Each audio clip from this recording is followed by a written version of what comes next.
केनोपनिषद दुसरा खंड आणि असणारा पहिला मंत्र. पहिला खंड आपण संपूर्ण पाहिला आणि दुसऱ्यातील असणारा पहिल्या मंत्रामध्ये काय म्हणतात, यदि मन्यसे सुवेदेति तभ्रमेवापि नूनं तं वेत्त ब्रह्मणो रूपं यदस्य त्वं यदस्य देवेश्वतरुमीमांसमेव ते मन्ये विदितम्. अशा प्रकारे ज्यावेळेस पहिल्या प्रश्नामध्ये विचारलं केनेशितं पतितं प्रेषितं मनः, हे सगळा शिष्याचा असणारा प्रश्न, त्या अनुरूप गुरूंचं असणारं उत्तर. काय दिलं उत्तर, श्रोत्रस्य श्रोत्रं मनसो मनोयत वाचो हवाचं सौ प्राणस्य प्राणः, हे उत्तर दिलं. कोणाच्या द्वारे, हा जो प्रश्न दिला त्या अनुषंगाने हे सगळी उत्तरं दिली की श्रोत्राचा श्रोत्र, आता याचं सगळं विशेष व्याख्यान मागच्या पाठातनं आपण पाहिलं. आता या दुसऱ्या खंडामध्ये पुन्हा तसंच प्रश्नोत्तरात्मक यदि मन्यसे सुवेदेति, की हे शिष्या, आता गुरु पुन्हा शिष्याला म्हणतात काय, की तू असं समजत असशील, काय समजत असशील, की मी ब्रह्म जाणतो. ज्या क्षणी मी जाणतो ही भावना निर्माण होईल, मी जाणणारा, मी जाणतो, मला सगळं ब्रह्मज्ञान आहे, त्या ठिकाणी म्हणून पुढे जाऊन श्वेतकेतूची असणारी जी छांदोग्यमधली कथा आहे, की काय म्हणतात वडील त्याला, तू जाणतोस का. अनुच्चानमाने स्तब्ध एयम सांगितलं की आला सगळा गुरुकुलामध्ये राहिला 12 वर्ष उपेत्य महामना अनुच्चानमानी ही सांगितलं त्या ठिकाणी, की अशा प्रकारे 12 वर्ष त्यानंतर गुरु आपल्या वडिलांनी श्वेतकेतूला त्या ठिकाणी पाठवलं. आणि पाठवल्यानंतर काय, ज्यावेळेस घरी आला आणि मग घरी आल्यानंतर काय, श्वेतकेतूची असणारी ती सगळी पट्टवस्त्र घालून श्वेतकेतू इकडे फिरतोय तिकडे करतोय, कर्मादी सगळं व्यवस्थित करतोय, हुशार आहे, जे काय करतोय ते सगळं. परंतु अनुच्चानमानी ही सांगितलं त्या ठिकाणी, की त्याच्यामध्ये एक प्रकारचा असणारा अहंभाव कोणाला, वडिलांना दिसला, की बाबा हा ठीक आहे, हा म्हणतोय की मी शिकलो, मी अमुक झालो, मी तमुक झालो, हे सगळं मी सगळं जरी म्हणत असला तरी याच्यामध्ये काहीतरी विशिष्ट भाव आहे,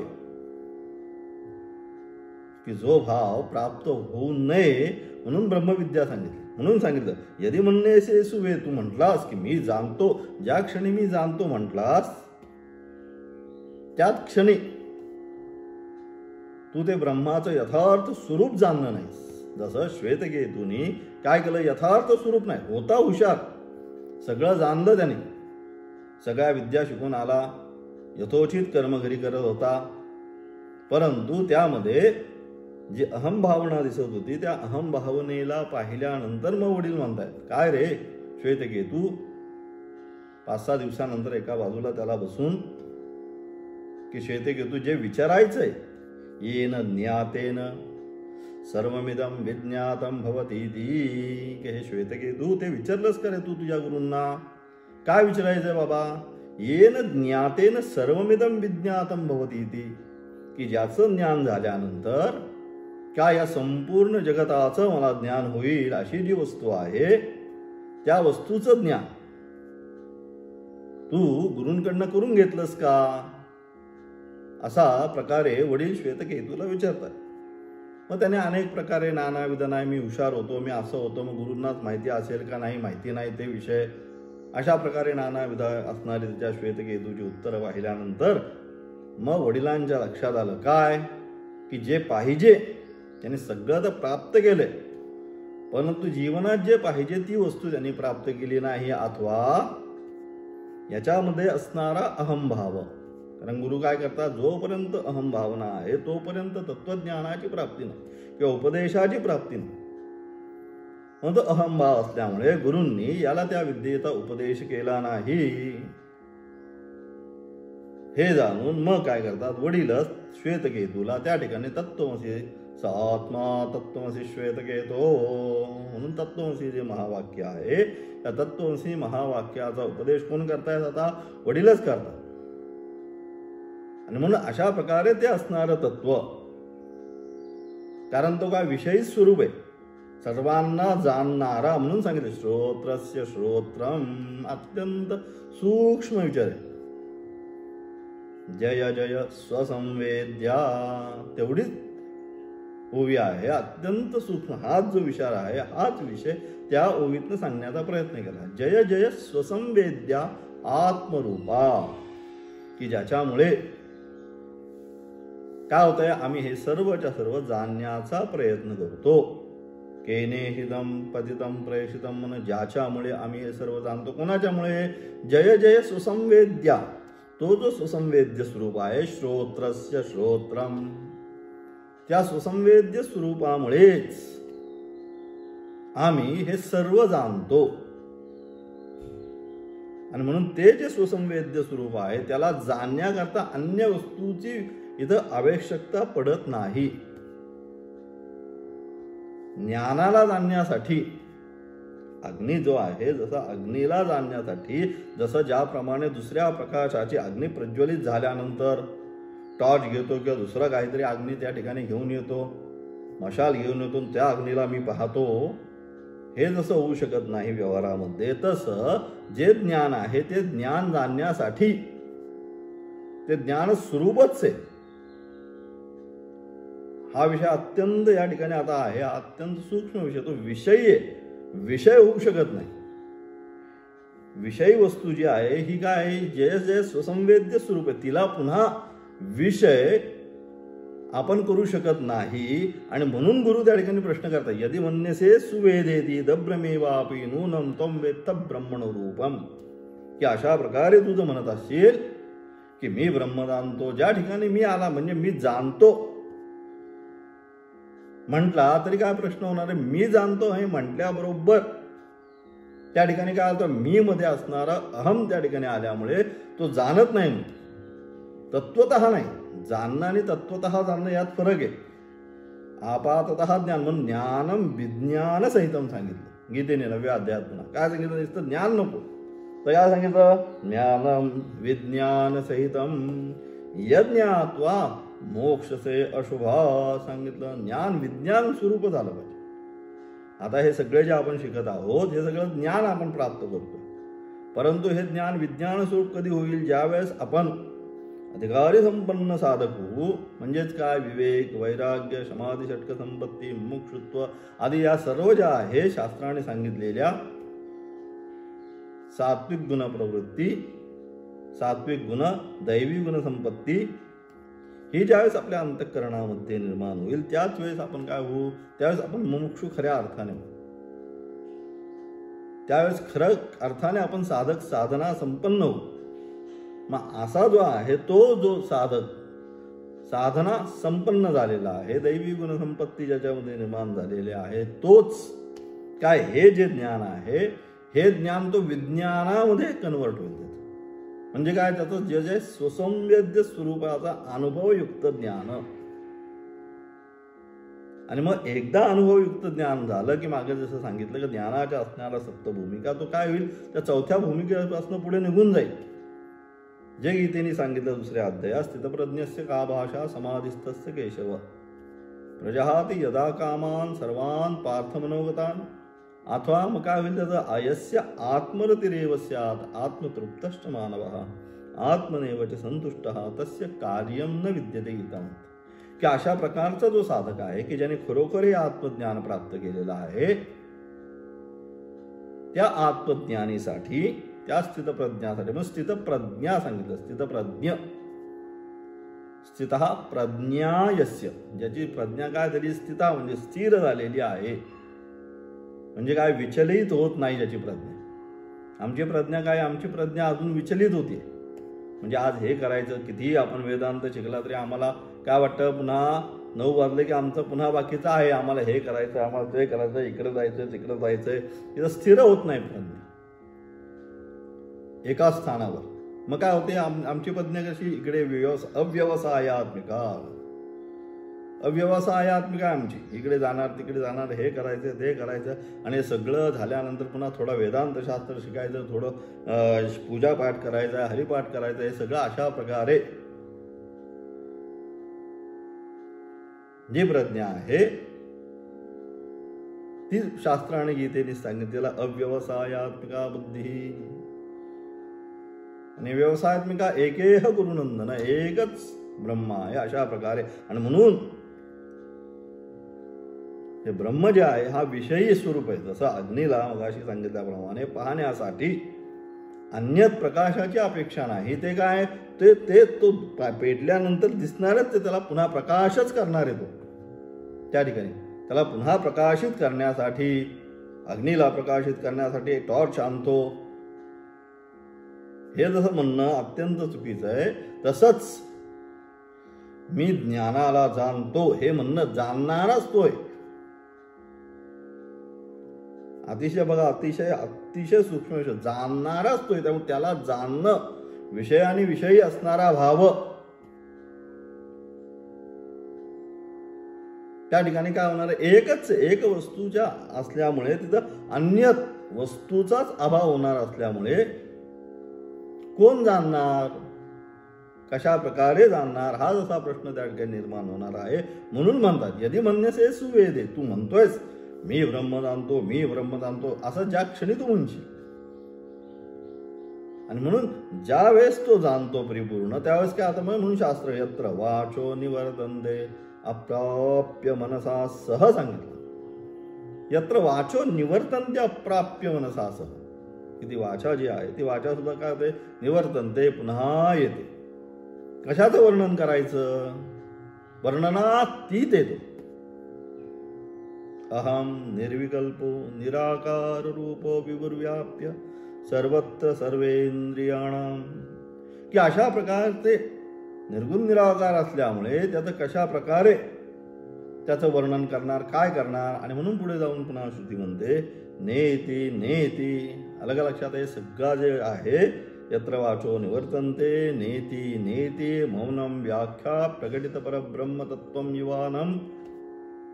सर्व जे काही या ठिकाणी सांगितलेलं आहे, कशा करता की काय तो जो आहे हा विषयी असल्यामुळे विषयामध्ये कसं काय सांगणार, काय त्याचं म्हणजे काय त्याला उपमा देणार, काय विशेषण देणार, काय देणार, तत्सम अन्य वस्तूस्य अभावाच. त्याच्याबरोबर दुसरी वस्तू असेल तरच ना. ब्रह्म एके ब्रह्मच आहे. त्याच्या सम, त्याच्या कुठेतरी इकडे, त्याच्या कुठेतरी तिकडे, त्याच्याकडे, अशा प्रकारे हे जे आहे हे त्या ठिकाणी बिलकुल नाही. ब्रह्मच आहे. स एकहा, ते एकच आहे. अन्य वस्तूच्या अभावात त्या ठिकाणी उपमा, उपमेय, विशेषण, विशेष्य हे सगळे जे काय आहे आमचं व्याकरण काही तिथे जात नाही. म्हणजे अशा प्रकारे. आणि म्हणून गुरु शिष्याला म्हणतात. म्हणून त्या ठिकाणी म्हणून दक्षिणामूर्ती स्तोत्रामध्ये ते जे सांगितलं सातत्याने आपण जे वर्णन करतो की मग काय होतंय, अशा प्रकारे मध्ये एकदा त्या भावाला तो प्राप्त झाल्यानंतर काय होतोय, मौनम व्याख्या प्रकटित पर. त्याच्या फक्त मौन अवस्थेमध्येच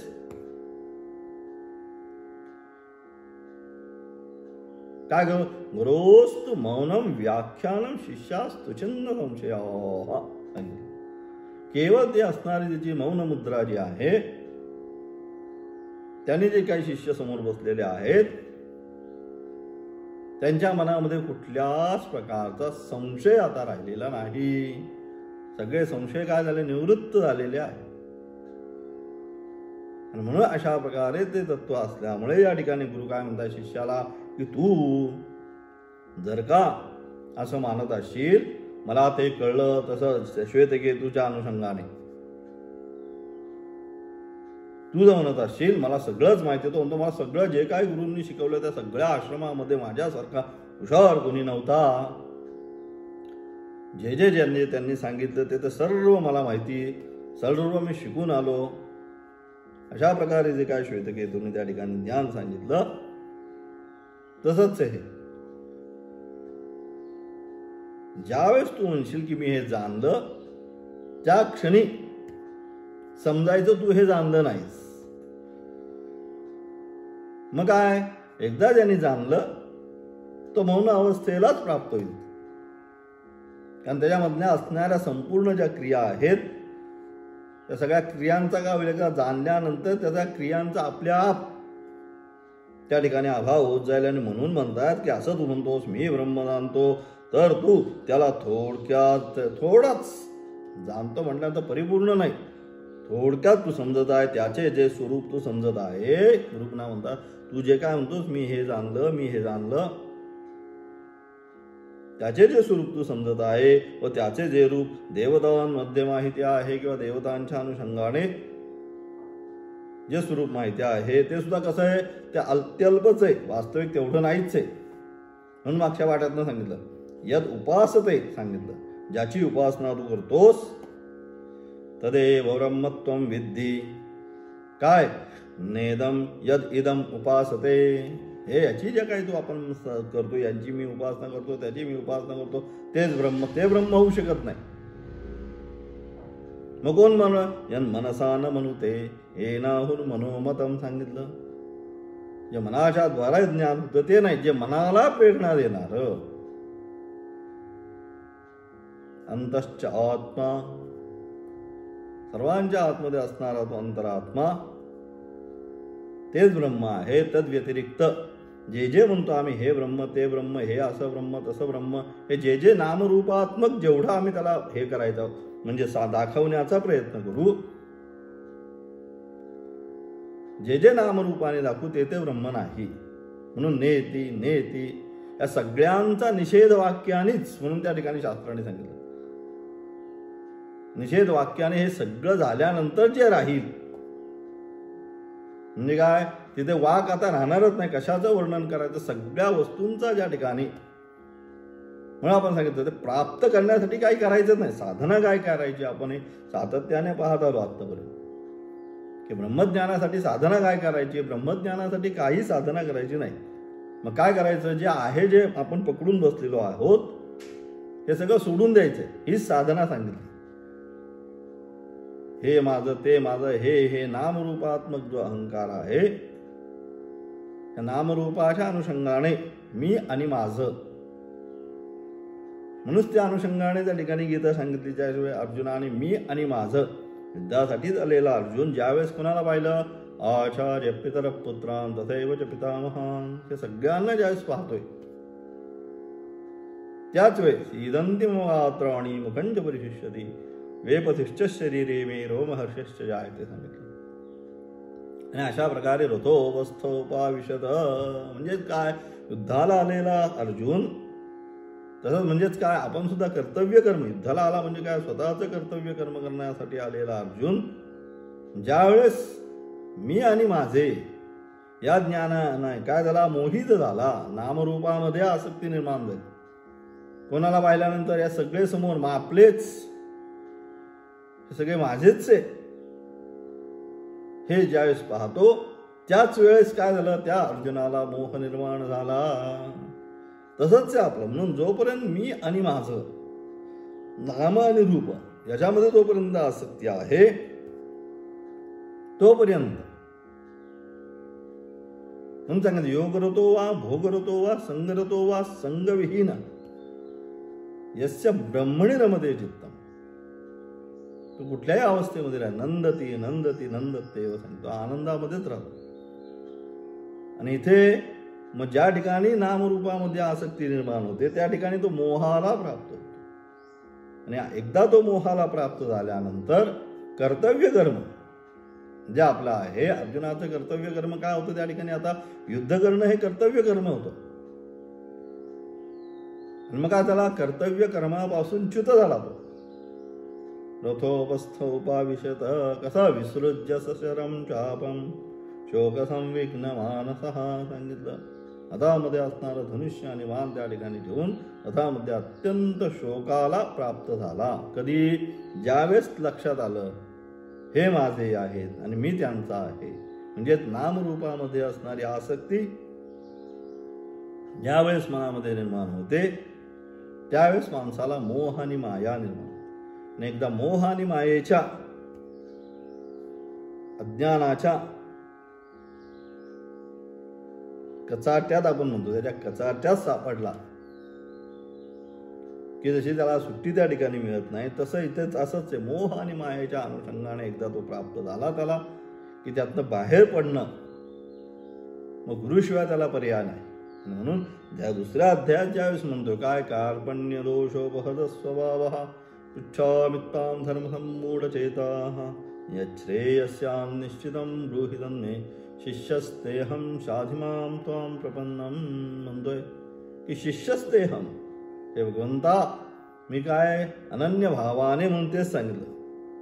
अनन्य भावाने जोपर्यंत गुरुला शिष्य शरण येत नाही तद्विद्धी प्रणिपातेन परिप्रश्नेन सेवया उपदेक्षन्ति ते ज्ञानम तद्विज्ञानार्थम स गुरुमेव अभिगच्छेत श्रोत्रियम ब्रह्मनिष्ठम. हे सगळं जे काय सांगण्याचं तात्पर्य काय आहे सांगण्याचं, त्याशिवाय तुम्हाला त्या विद्येची प्राप्ती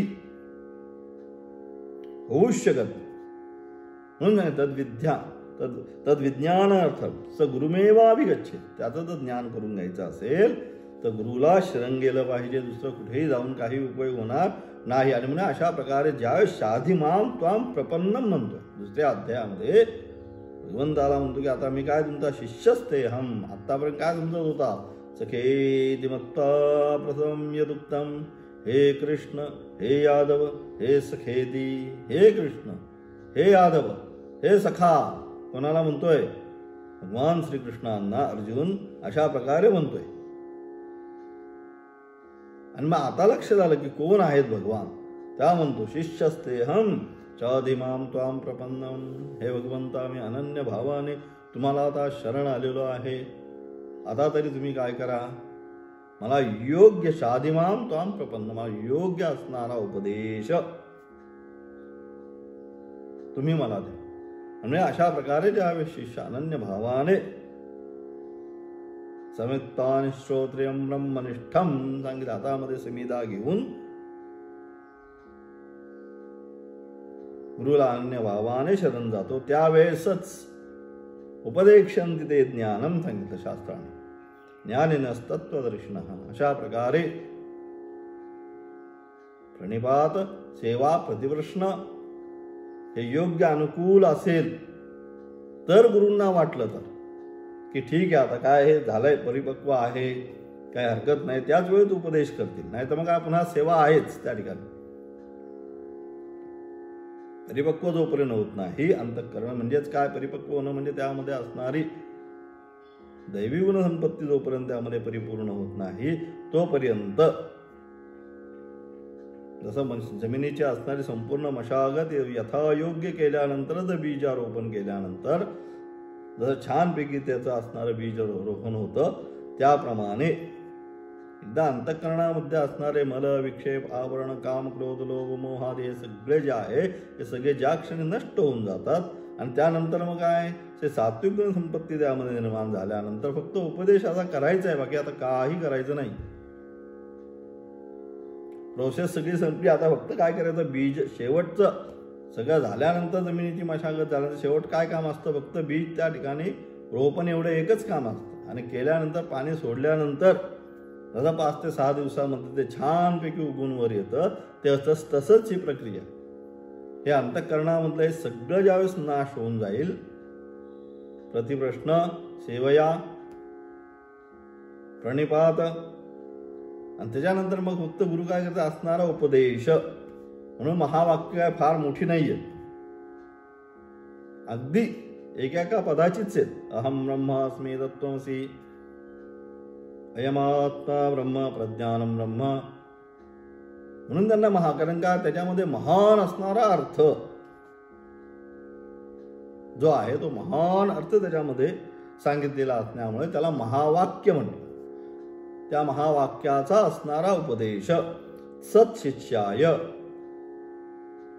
अधिकार संपन्न जो शिष्य आहे त्याला गुरु देतात. आणि म्हणून तू जर या ठिकाणी असं म्हणत असशील काय मी हे समजतो तर मग काय करशील तू त्याचा थोडासाच भाग